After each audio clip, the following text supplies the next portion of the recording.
सुप्रभात, नमस्कार। स्वागत है आप सभी का। आप देख रहे हैं सुबह 9 बजे। मैं हूं प्रीति सिंह। बुलेटिन की शुरुआत करेंगे हेडलाइंस के साथ। 2 दिन के सफल भारत दौरे के बाद राष्ट्रपति डोनाल्ड ट्रंप मंगलवार रात अमेरिका रवाना। प्रधानमंत्री नरेंद्र मोदी ने कहा, भारत अमेरिका दोस्ती से दोनों देश और दुनिया के लोगों को फायदा। व्हाइट हाउस ने राष्ट्रपति ट्रंप के दौरे को बताया सार्थक। शानदार मेहमान नवाजी के लिए प्रधानमंत्री नरेंद्र मोदी और भारत की जनता को कहा शुक्रिया।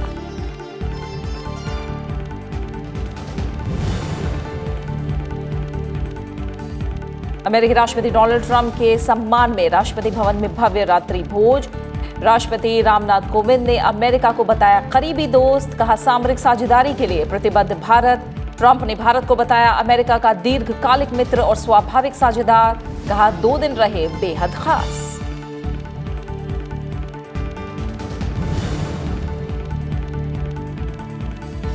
औपचारिक क्षेत्र में पिछले साल दिसंबर में पैदा हुई 12,67,000 नई नौकरियां। कर्मचारी राज्य बीमा निगम ने जारी किए ताजा आंकड़े। राष्ट्रीय सांख्यिकी कार्यालय ने रिपोर्ट में कहा, वित्तीय वर्ष 2018-19 के दौरान ईएसआईसी में हुए 1,49,00,000 नए नामांकन।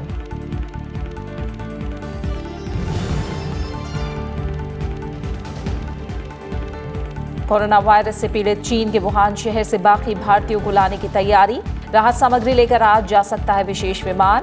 जापानी पोत पर वायरस से संक्रमित नहीं होने वाले भारतीयों को भी वापस लाने के लिए की जा रही है विमान की व्यवस्था। कोरोना वायरस की चपेट में ईरान के उप स्वास्थ्य मंत्री। ईरान में अब तक 15 लोगों की मौत।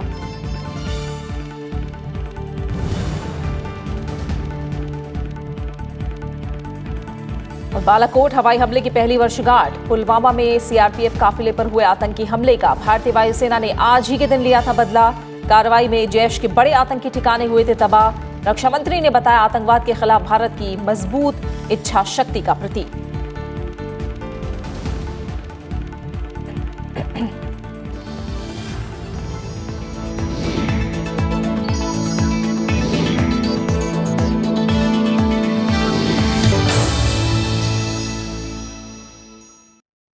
दो दिन की भारत यात्रा के बाद अमेरिका के राष्ट्रपति डोनाल्ड ट्रंप मंगलवार रात अमेरिका के लिए रवाना हो गए। उनकी इस यात्रा के लिए प्रधानमंत्री नरेंद्र मोदी ने उनका शुक्रिया अदा किया। प्रधानमंत्री नरेंद्र मोदी ने कहा कि जहां तक द्विपक्षीय संबंधों की बात है तो हमने उसकी जमीन काफी मजबूत कर ली है। प्रधानमंत्री ने कहा कि ये यात्रा अद्भुत रही। प्रधानमंत्री नरेंद्र मोदी ने एक के बाद एक ट्वीट में कहा कि भारत अमेरिका के बीच दोस्ती से हमारे देश और दुनिया के लोगों को फायदा पहुंचा है।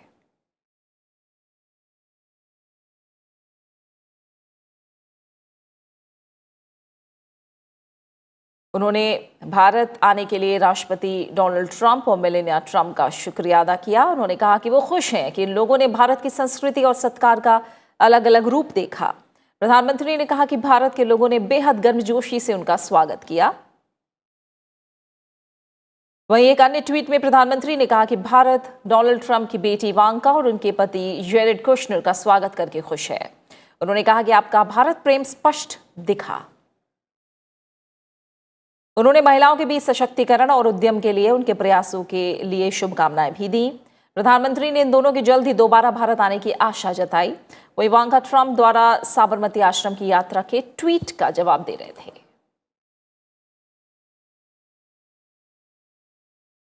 वहीं अमेरिकी राष्ट्रपति के भारत से रवाना होने के बाद व्हाइट हाउस ने ट्वीट करके राष्ट्रपति ट्रंप के दौरे को सार्थक और प्रेरणादायी बताया। साथ ही शानदार मेहमान नवाजी के लिए प्रधानमंत्री नरेंद्र मोदी और भारत की जनता को शुक्रिया कहा।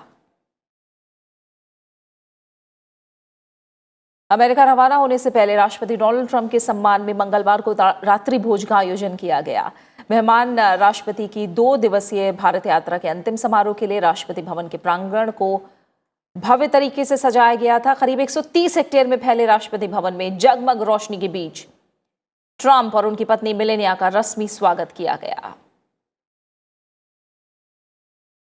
विदेशी मेहमान का स्वागत राष्ट्रपति रामनाथ कोविंद और उनकी पत्नी सविता ने किया और उन्हें हॉल में लेकर भी गए।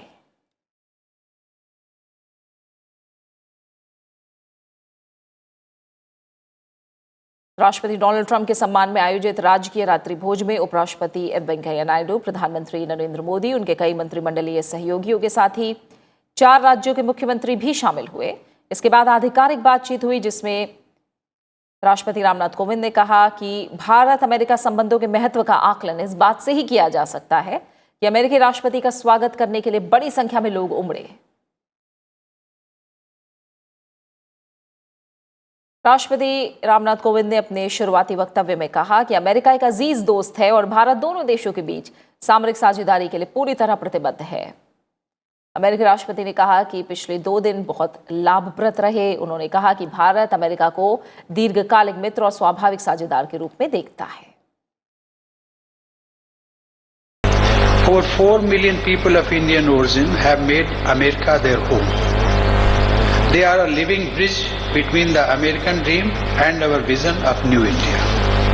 Our bilateral canvas has many folds, but none more impressive than the one painted by the growing Indian student community in the US. Mr. President, you have been a friend of India in every sense. Time and again, you have shown your affection towards us in the most spectacular manner, whether by lighting the Diwali lamp at the White House, by joining our Prime Minister on a stage to celebrate our partnership in Houston, or by mesmerizing our people by your address at the Motera Stadium. Your visit has indeed opened a new chapter in our ties. We had a tremendous 2 days, as beautiful as I've ever had in my life, and I think I can speak for our great First Lady. We really had something special. Now, we've done a lot of business. There's a lot of orders taking place. There's a lot of things that are going to be purchased both ways, from India and from us. And we're going to have a tremendous relationship, a long and great relationship. I just want to thank you very much, Mr. President. I want to thank you very much, Mr. Prime Minister, and your families. But this was a very, very special 2 days. And we'll be leaving at the end of this great banquet, this great meal. But I will say that we will miss you all, and we will be back. We will be back. Thank you very much. It's a great honor. Thank you. Bharat और America ने अपने संबंधों को व्यापक वैश्विक रणनीतिक गठजोड़ के स्तर पर ले जाने का फैसला किया है। अमेरिकी राष्ट्रपति डोनाल्ड ट्रंप और प्रधानमंत्री नरेंद्र मोदी के बीच कल दिल्ली में हुई शिखर वार्ता में इस पर सहमति बनी।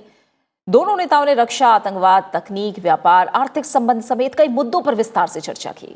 दोनों देशों के बीच $3 अरब के सैन्य समझौते को अंतिम रूप दिया गया। साथ ही दोनों देशों के बीच बड़े व्यापार समझौते के लिए भी बातचीत शुरू करने पर सहमति बनी है। अमेरिका के राष्ट्रपति डोनाल्ड ट्रंप की भारत यात्रा के दूसरे दिन 25 फरवरी को दिल्ली के हैदराबाद हाउस में उनकी और प्रधानमंत्री नरेंद्र मोदी के बीच शिखर वार्ता हुई। इस वार्ता में भारत अमेरिका वैश्विक रणनीतिक साझेदारी समेत सभी पहलुओं पर व्यापक चर्चा हुई। मुलाकात के बाद साझा प्रेस कॉन्फ्रेंस में प्रधानमंत्री नरेंद्र मोदी ने कहा कि भारत अमेरिका 21वीं सदी के सबसे अहम साझेदार हैं, इसलिए दोनों देश के संबंधों को व्यापक वैश्विक रणनीतिक साझेदारी के स्तर पर ले जाने का निर्णय लिया गया है। आज राष्ट्रपति ट्रंप और मैंने हमारे संबंधों को कॉम्प्रिहेंसिव ग्लोबल स्ट्रेटेजिक पार्टनरशिप के स्तर पर ले जाने का निर्णय लिया है। भारत और अमेरिका के बीच बढ़ता रक्षा और सुरक्षा सहयोग हमारी स्ट्रेटेजिक पार्टनरशिप का एक बहुत अहम हिस्सा है। प्रधानमंत्री नरेंद्र मोदी ने कहा कि तेल और गैस के लिए अमेरिका भारत का सबसे महत्वपूर्ण साझेदार बन गया है। इसको लेकर दोनों देशों में सहमति पत्र पर करार हुआ। भारत अमेरिका एक बड़े व्यापार समझौते के लिए बातचीत शुरू करने पर राजी हुए हैं। जहां तक बायलैटरल ट्रेड का सवाल है, हमारे कॉमर्स मिनिस्टर्स के बीच सकारात्मक वार्ताएं हुई हैं। राष्ट्रपति ट्रंप और मैं आज सहमत हुए हैं कि हमारे कॉमर्स मिनिस्टर के बीच जो अंडरस्टैंडिंग बनी है उसे हमारी टीम्स लीगल रूप दें। हम एक बड़ी ट्रेड डील के लिए नेगोशिएशन शुरू करने पर भी सहमत हुए हैं। प्रधानमंत्री नरेंद्र मोदी ने कहा कि भारत अमेरिका का आपसी सहयोग तकनीक के क्षेत्र में एक नई ऊंचाई पर पहुंच रहा है। इंडस्ट्री 4.0 और 21st सेंचुरी की अन्य उभरती टेक्नोलॉजीज, उस पर भी इंडिया यूएस पार्टनरशिप इनोवेशन और एंटरप्राइज के नए मुकाम स्थापित कर रही है। साझा प्रेस कॉन्फ्रेंस में अमेरिकी राष्ट्रपति डोनाल्ड ट्रंप ने कहा कि भारत के साथ $3 अरब की सैन्य समझौतों को अंतिम रूप दिया गया है। Today we expanded our defense cooperation with agreements for India to purchase more than $3 billion of advanced American military equipment, including Apache and MH-60 Romeo helicopters, the finest in the world. These deals will enhance our joint defense capabilities as our militaries continue to train and operate side by side. दोनों देश homeland सुरक्षा और अंतर्राष्ट्रीय सुरक्षा को लेकर सहयोग बढ़ा रहे हैं। अमेरिकी राष्ट्रपति डोनाल्ड ट्रंप ने पाकिस्तान का नाम लेते हुए कहा कि आतंकी समर्थकों को जिम्मेदार ठहराने के प्रयासों को और बढ़ाने का निश्चय किया है। In our discussions, Prime Minister Modi and I affirmed our two countries' commitment to protecting our citizens from radical Islamic terrorism. In this effort, the United States is also working productively with Pakistan to confront terrorists who operate on its soil. Cooperation on counterterrorism, cybersecurity, and maritime security to ensure a free and open Indo-Pacific. Hind प्रशांत क्षेत्र में quad के तहत Australia Japan के साथ मिलकर blue dot network को विस्तार देने के लिए भी दोनों देशों के बीच बातचीत हुई। राष्ट्रपति ट्रंप की यात्रा के दौरान भारत और अमेरिका के बीच 3 दस्तावेजों पर हस्ताक्षर भी हुए। इनमें मानसिक स्वास्थ्य और चिकित्सा उत्पादों की सुरक्षा के बारे में समझौता ज्ञापन शामिल है। इसके अलावा LNG के निर्यात के लिए एक्सन मोबिल और इंडियन ऑयल कॉरपोरेशन के बीच समझौता हुआ। निश्चित तौर पे भारत और अमेरिका एक ऐसे दौर में प्रवेश कर रहे हैं जो एक तरह से कहें कि सभी मुद्दों पे, अंतर्राष्ट्रीय महत्व के सभी संस्थानों के मुद्दों पे और अंतर्राष्ट्रीय राजनीति के सभी सामयिक मामलों पे एक साथ मिलकर काम करने की कोशिश कर रहे हैं। नवंबर के बाद कुछ और बड़ी घोषणाएं होंगी और तब तक बहुत सारी चीज़ें लागू होती रहेंगी। राज्यसभा टेलीविज़न के लिए कैमरा पर्सन राज ठाकुर के साथ दिल्ली से मैं अखिलेश सुमन। बाद में अमेरिकी राष्ट्रपति डोनाल्ड ट्रंप मीडिया से रूबरू हुए। इस दौरान उन्होंने भारत अमेरिकी संबंध, अंतर्राष्ट्रीय मुद्दों और आतंकवाद से जुड़े सवालों के जवाब दिए। भारत में धार्मिक स्वतंत्रता के सवाल पर उन्होंने कहा कि प्रधानमंत्री नरेंद्र मोदी एक मजबूत नेता हैं और भारत में सभी धर्मों का सम्मान होता है। So we did talk about religious freedom, and I will say that the Prime Minister was incredible on what he told me. He wants people to have religious freedom, and very strongly. And he said that in India they have worked very hard to have great and open religious freedom. Rajya Sabha TV के विदेश मामलों के संपादक अखिलेश सुमन ने अमेरिकी राष्ट्रपति से जम्मू कश्मीर में लंबे समय से सीमा पार आतंकवाद की समस्या के समाधान को लेकर सवाल किया। Mr. President, I am Akhilesh Suman. I am from Rajya Sabha Television. It's a parliamentary channel of India, upper house, like you've seen it. Good. India's concern is with neighborhood, and you and Prime Minister Modi tell that you are very good friends. What is your strategy about terrorism that is coming out from Pakistan to India? Because we have been suffering from this type of terrorism for last 20 years or so. What is your strategy? What are you going to do? We talked a lot about Pakistan. I have a very good relationship with Prime Minister Khan, very good. We talked about it today at length, actually, and Prime Minister Modi. And it's no question it's a problem, but it's a problem they're working on it. India is, it's a brave nation too. There's no pullback from India. And we just hope, and I said I'll help, I'll do whatever I have to do if I can do that, because my relationship with both gentlemen is so good. But there has been difficulty in Pakistan, and we're seeing what we can do about it. Anything I can do to mediate, anything I can do to help, I would do. They're working on Kashmir. Kashmir has been a thorn in a lot of people's sides for a long time. And there are two sides to every story, but they've been working on that very hard. We discussed it at great length, terrorism. And I think we have some very good ideas. He's very, very strongly against terrorism. I'll tell you, Prime Minister Modi is a very religious man, as you know. He's a very calm man, but he's actually a very, very strong person, very tough, actually. When I've seen him in action, and he's got that foremost in his mind, terrorism. He'll take care of it. Bharat यात्रा पर आई अमेरिकी राष्ट्रपति की पत्नी Melania Trump ने भी यहां की संस्कृति और परंपरा को नजदीक से देखा और इसे समझने की कोशिश की। इसी क्रम में मेलानिया ट्रंप ने दिल्ली के एक सरकारी स्कूल का दौरा भी किया। नानकपुरा के सर्वोदय स्कूल में राष्ट्रपति ट्रंप की पत्नी के पहुंचते ही स्कूली बच्चों ने भारत की परंपरा अतिथि देवो भव को चरितार्थ करते हुए उनका शानदार तरीके से स्वागत किया। इस दौरान छात्रों के हाथ में दोनों देशों के झंडे थे।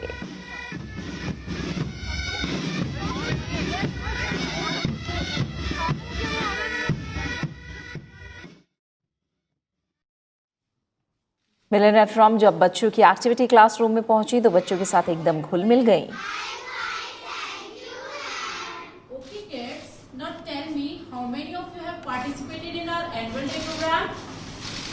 Wow, almost you all have participated. In which बच्चों ने भारत की ताकत योग का अभ्यास भी मेलानिया ट्रंप के सामने किया। स्कूली बच्चों ने सूर्य नमस्कार भी किया।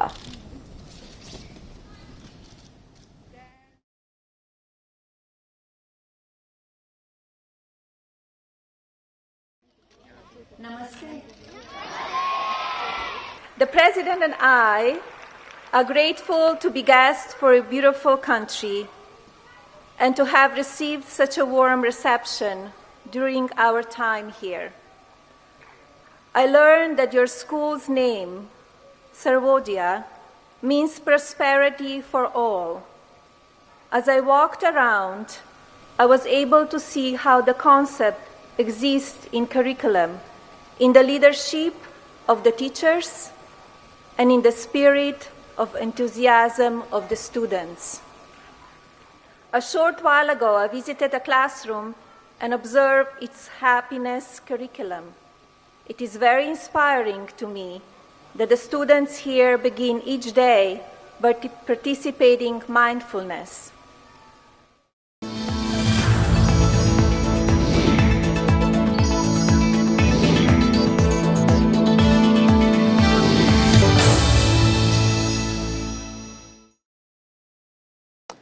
आइए कुछ और अहम खबरों पर नजर डालते हैं। कर्मचारी राज्य बीमा निगम यानी ESIC के ताज़ा आंकड़ों के मुताबिक दिसंबर 2019 में करीब 12,67,000 नौकरियां सृजित हुई, जबकि इससे पिछले महीने में 14,59,000 नौकरियां सृजित हुई थी। राष्ट्रीय सांख्यिकी कार्यालय ने एक रिपोर्ट में कहा कि वित्तीय वर्ष 2018-19 के दौरान ESIC के साथ कुल 1.49 करोड़ नए कर्मचारियों श्रमिकों के नामांकन कराए गए। रिपोर्ट में यह भी बताया गया है कि सितंबर 2017 से दिसंबर 2019 के दौरान लगभग 3.5 करोड़ नए लोग ESIC योजना में शामिल हुए। भारतीय अंतरिक्ष अनुसंधान संगठन इसरो ने कहा है कि वो 5 मार्च को GSLV F10 के माध्यम से अपना भू इमेजिंग उपग्रह GSAT-1 भेजेगा। इस प्रक्षेपण का अंतरिम कार्यक्रम 5 मार्च को शाम 5:43 पर तय किया गया है, जो मौसम की दशा पर निर्भर करेगा। उपग्रह सतीश धवन अंतरिक्ष केंद्र से प्रक्षेपित किया जाएगा।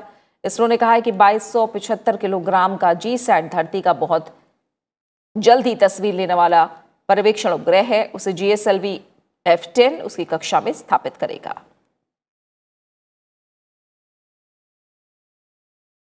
गृहमंत्री अमित शाह दिल्ली के हालात पर नजर बनाए हुए हैं। उन्होंने अपना केरल दौरा रद्द कर दिया है। गृहमंत्री ने उत्तर पूर्वी दिल्ली में हिंसा के मद्देनजर कल उच्च स्तरीय बैठक की। दिल्ली में हुई हिंसा में एक हेड कांस्टेबल समेत 17 लोगों की मौत हुई है। बैठक में दिल्ली के उपराज्यपाल और मुख्यमंत्री समेत दूसरे आला अधिकारी और राजनीतिक दलों के प्रतिनिधि भी मौजूद रहे। राजधानी दिल्ली के कुछ हिस्सों में भड़की हिंसा और तनाव को लेकर गृह मंत्रालय में अहम बैठक हुई। बैठक में शांति बहाल करने की कोशिशों पर बात हुई। गृहमंत्री अमित शाह के साथ बैठक के बाद दिल्ली के मुख्यमंत्री अरविंद केजरीवाल ने कहा कि केंद्र सरकार ने हर संभव मदद का भरोसा दिया है। बहुत सकारात्मक मीटिंग रही, जिसमें पार्टी पॉलिटिक्स से ऊपर उठ के सबने ये तय किया कि ये हमारी अपनी सबकी दिल्ली का मामला है और सभी पार्टियां मिलके और सभी पॉलिटिकल रिप्रेजेंटेटिव्स मिलके दिल्ली में वापस शांति बहाल करने के लिए जो भी संभव प्रयास है, हम सब संभव प्रयास करेंगे। बैठक में राजनीतिक दलों के प्रतिनिधि भी मौजूद रहे। इसमें सभी राजनीतिक दलों के प्रतिनिधियों से शांति बहाली में सहयोग करने की अपील की गई। बीजेपी प्रदेश अध्यक्ष मनोज तिवारी और कांग्रेस की तरफ से सुभाष चोपड़ा इस बैठक में शामिल हुए। हम अपनी भारतीय जनता पार्टी के सभी लोगों को मैंने अभी बुलाया है। हम उनसे सबसे बात करें कि सब लोग अपनी ग्राउंड की स्थिति को सामान्य करने में भूमिका अदा कर। दिल्ली के कुछ इलाकों में तनाव को देखते हुए सुरक्षा व्यवस्था चाक चौबंद कर दी गई है और सभी राजनीतिक दलों ने लोगों से शांति बनाए रखने की अपील की है। नवविक्रम सिंह, राज्यसभा टीवी। वहीं हिंसा पीड़ित उत्तर पूर्वी दिल्ली के हालात का जायजा लेने के लिए राष्ट्रीय सुरक्षा सलाहकार अजीत डोभाल बीती रात हिंसा पीड़ित इलाकों का उन्होंने दौरा किया। उन्होंने सीलमपुर, भजनपुरा, मौजपुर, यमुना विहार जैसे हिंसा पीड़ित इलाकों की स्थिति का जायजा लिया। एनएसए डोभाल रात करीब 11:30 बजे सीलमपुर स्थित उत्तर पूर्वी दिल्ली के डीसीपी दफ्तर पहुंचे और वहां बैठक करके शहर में सुरक्षा की स्थिति की समीक्षा की। करीब 1 घंटे तक चली बैठक में डीसीपी उत्तर पूर्वी समेत दूसरे वरिष्ठ अधिकारी शामिल हुए। इस बीच दिल्ली में हिंसा के हालातों के बीच सीआरपीएफ के वर्तमान में डीजी ट्रेनिंग एसएन श्रीवास्तव को दिल्ली का स्पेशल पुलिस कमिश्नर कानून व्यवस्था बनाया गया है। वहीं केंद्रीय स्वास्थ्य मंत्री हर्षवर्धन ने कल गुरु तेग बहादुर अस्पताल का दौरा किया, जहां उन्होंने हिंसा पीड़ित लोगों से मुलाकात की। इनका कहना है कि 30-40% ट्रीटमेंट लेके वापस जा चुके हैं। बाकी जो एडमिट है यहाँ पर, उसमें मैंने कई वार्ड्स में पेशेंट्स को जाके देखा है। बहुत सारे क्रिटिकल होते हुए भी स्टेबल हैं। इसलिए भगवान से यही हम लोग प्रार्थना करते हैं कि भाई ये जितने भी लोग यहाँ मरीज़ एडमिटेड हैं इस समय, तो ये जल्दी से जल्दी ठीक हो और ठीक होकर घर पर अपने वापस लौटें। इस बीच हिंसा प्रभावित क्षेत्रों में स्कूल बंद कर दिए गए हैं। सीबीएसई ने उत्तर पूर्वी दिल्ली में आज आयोजित होने वाली कक्षा 10वीं 12वीं की परीक्षाएं टाल दी हैं।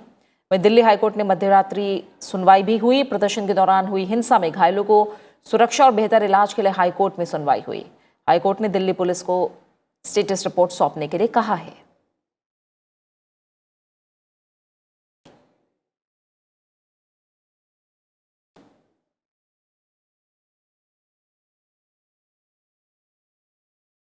और अब कोरोना को लेकर अपडेट की बात करते हैं। कोरोना वायरस का कहर बढ़ता जा रहा है। जापानी क्रूज जहाज के चौथे यात्री की कोरोना वायरस से मौत हो गई। जापानी तट पर खड़े पोत पर मौजूद जो भारतीय कोरोना वायरस से पीड़ित नहीं पाए गए हैं, उन्हें विशेष विमान से स्वदेश लाने की तैयारी की जा रही है। भारतीय दूतावास ने मंगलवार को यह जानकारी दी। इस बीच इस पोत पर सवार संक्रमित भारतीयों की कुल संख्या 16 हो गई है। टोक्यो के पास योकोहामा तट पर 3 फरवरी को खड़े किए गए पोत डायमंड प्रिंसेस में सवार कुल 3,711 लोगों में 138 भारतीय भी शामिल हैं। इनमें चालक दल के 132 सदस्य और 6 यात्री हैं। कोरोना वायरस से बुरी तरह से प्रभावित चीन के वुहान से भारतीय वायुसेना के एक विशेष विमान के जरिए अपने नागरिकों को बाहर निकालने की भारत तैयारी कर रहा है और इस विमान के आज राहत चिकित्सा आपूर्ति लेकर पहुंचने की संभावना है। इस विमान से 90 से 100 भारतीय लोगों के आने की संभावना है। इस बीच चीन में कोरोना वायरस से मरने वालों की तादाद बढ़कर 2700 के करीब पहुंच गई है। वहीं कोरोना की चपेट में अब ईरान के उप स्वास्थ्य मंत्री भी आ गए हैं। उन्हें कोरोना संक्रमित पाया गया है। ईरान में अब तक 15 लोगों की इससे मौत हो चुकी है।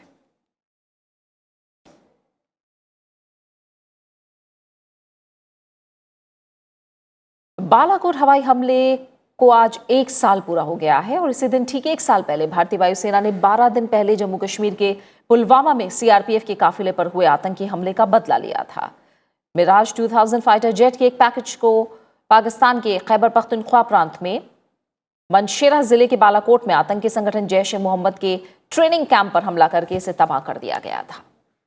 इस हवाई हमले में भारत पाकिस्तान के बीच सैन्य परिदृश्य और परिभाषा को ही पूरी तरह बदल कर रख दिया था।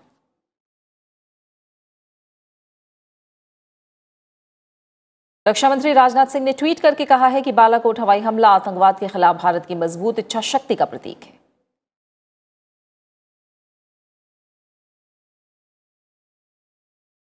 बात खास शख्सियत की क्रांतिकारी चिंतक, लेखक, कवि, वक्ता और राजनेता विनायक दामोदर सावरकर की आज पुण्यतिथि है। वो स्वतंत्रता आंदोलन के अग्रिम पंक्ति के सेनानी और प्रखर राष्ट्रवादी नेता थे। स्वतंत्रता आंदोलन, धर्म सुधार, सामाजिक विषमताओं और दर्शन के क्षेत्र में उन्होंने काम किया। वो आज भी उतने ही प्रासंगिक है। उनके राजनीतिक दर्शन में उपयोगितावाद, तर्कवाद और सकारात्मकतावाद के अलावा मानवतावाद और सार्वभौमिकता, व्यवहारिकता और यथार्थवाद जैसे बिंदु शामिल हैं।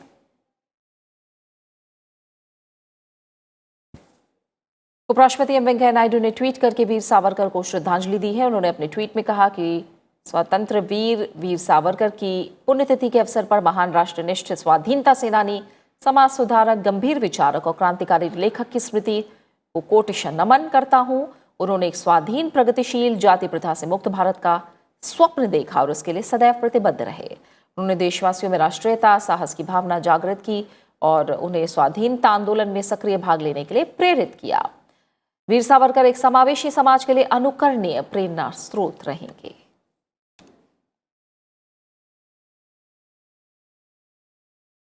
दिल्ली के कमानी सभागार में कल पूर्व विदेश मंत्री शशि थरूर समेत 23 लेखकों को साहित्य अकादमी पुरस्कार से सम्मानित किया गया। पूर्व विदेश मंत्री शशि थरूर के अलावा नाटककार नंदकिशोराचार्य उन 23 लेखकों में शामिल थे जिन्हें प्रतिष्ठित पुरस्कार से सम्मानित किया गया। इसमें कविता की 7 पुस्तकें, 4 उपन्यास, छोटी कहानियों की 6, निबंध के 3 और गैर कल्पना, आत्मकथा और जीवनी में शामिल हैं। कार्यक्रम में मुख्य अतिथि के रूप में प्रख्यात कवि, कथाकार और फिल्म निर्देशक गुलजार भी शामिल रहे। और इसी के साथ फिलहाल सुबह 9 बजे की खबरों में मेरे साथ इतना ही। ब्रेक के उस पार देखिए ब्रेकफास्ट न्यूज। नमस्कार।